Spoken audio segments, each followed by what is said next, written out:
sound.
All India మహిళా కాంగ్రెస్ అధ్యక్షురాలు శోభా ఓజా గారి పిలుపు మేరకు స్వర్గీయ రాజీవ్ గాంధీ గారు మహిళా సాధికారత కోసం చేసిన కృషి ఆశయాల మేరకు మంచి దృఢ సంకల్పంతో మహిళలకు అన్ని రంగాల్లో అభివృద్ధి చెందాలి, అదేవిధంగా రాజకీయ రంగంలో కూడా మంచి అవకాశాలు కల్పించాలి అన్న అభిప్రాయంతో పట్టుదలతో మహిళా కాంగ్రెస్ పెద్ద ఎత్తున ఈ ఉద్యమాన్ని చేపట్టడం జరిగింది. రాజీవ్ గాంధీ గారి వర్ధంతి ఈ రోజున మొదలుపెట్టి రాజీవ్ గాంధీ గారి జన్మదినం అయినటువంటి ఆగస్టు 20వ తేదీన దేశవ్యాప్తంగా మహిళా కాంగ్రెస్ సంతకాల సేకరణ చేపట్టి 33% ఉమెన్ రిజర్వేషన్ బిల్లుని ఎట్టి పరిస్థితుల్లోనూ సాధించి తీరుతాము అని పట్టుదలతో ఆంధ్రప్రదేశ్ రాష్ట్ర వ్యాప్తంగా కూడా అన్ని జిల్లాలలో మహిళా కాంగ్రెస్ ఆధ్వర్యంలో అన్ని పార్టీలను కూడా కలుపుకుని ఈ కార్యక్రమాన్ని ఈ రోజున లాంచ్ చేయడం జరిగింది విజయవాడలోని ఆంధ్రరత్న భవన్లో. దీని ముఖ్య ఉద్దేశం పంచాయతీ నుంచి పార్లమెంటు వరకు కూడా మహిళలకు రిజర్వేషన్ కల్పించాలి. కాంగ్రెస్ పార్టీ ఆనాడు ఏ విధంగా అయితే స్థానిక సంస్థల్లో 50% రిజర్వేషన్లు తీసుకువచ్చిందో అదేవిధంగా 33% ఉమెన్ రిజర్వేషన్ బిల్లును కూడా కాంగ్రెస్ పార్టీ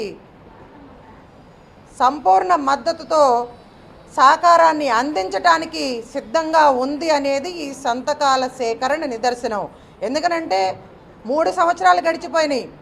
ఎలక్షన్ టైంలో మహిళా సాధికారత కోసం కృషి చేస్తుంది బీజేపీ పార్టీ అని చెప్పి ఆ రోజున హామీ ఇచ్చిన మోడీ గారు 3 సంవత్సరాలు గడిచిపోయినా సరే 33% ఉమెన్ రిజర్వేషన్ బిల్లు గురించి ఏమాత్రం కూడా స్పందించకపోవటం అనేది మహిళలందరినీ కూడా కించపరిచే విధంగా ఉంది.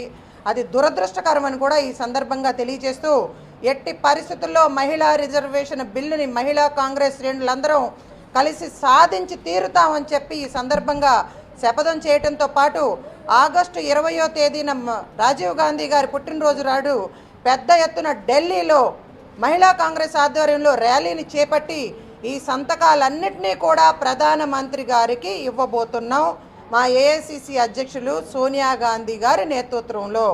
అదేవిధంగా రాజీవ్ గాంధీ గారు ఏ విధంగా అయితే మహిళా సాధికారత కోసం కృషి చేశారో ఈ రోజున మా నాయకులు రాహుల్ గాంధీ గారి ఆధ్వర్యంలో కూడా మహిళలకి అండగా ఉంటుంది కాంగ్రెస్ పార్టీ. మహిళా సాధికారత కోసం 33% రిజర్వేషన్ బిల్లుని సాధించేది కూడా కాంగ్రెస్ పార్టీని అని చెప్పి ఈ సందర్భంగా స్పష్టంగా తెలియజేయడంతో పాటు ఇంకా బీజేపీ వారు మోసం చేస్తున్నారు. మహిళల్ని ఇప్పటికీ కూడా దేశ జనాభాలో 50% ఉన్న మహిళల్ని కేవలం ఓటు బ్యాంకుగానే పరిగణించడం అనేది దారుణం అని కూడా ఈ సందర్భంగా తెలియజేయడంతో పాటు మీరు వెంకయ్య నాయుడు గారు ఈ మధ్య రీసెంట్గా అంటున్నారు మాకు రాజ్యసభలో బలం లేదు అని చెప్పి. మీరు బిల్లు పెట్టండి మేము సహకరిస్తాం కదా అని చెప్పి పదే పదే మేము ఎన్నిసార్లు చెప్పినా కూడా వారు ఈ ప్రస్తావన రాకపోవటం వల్లే పెద్ద ఎత్తున దేశవ్యాప్తంగా కూడా ఈ ఉద్యమాన్ని మహిళా కాంగ్రెస్ చేపట్టడం జరిగింది. అన్ని విధాలుగా కూడా మహిళా కాంగ్రెస్ పట్టుదలగా కృషి చేసి 33% రిజర్వేషన్ బిల్లును కూడా సాధించేది మహిళా కాంగ్రెస్ అని చెప్పి స్పష్టం చేయదలుచు.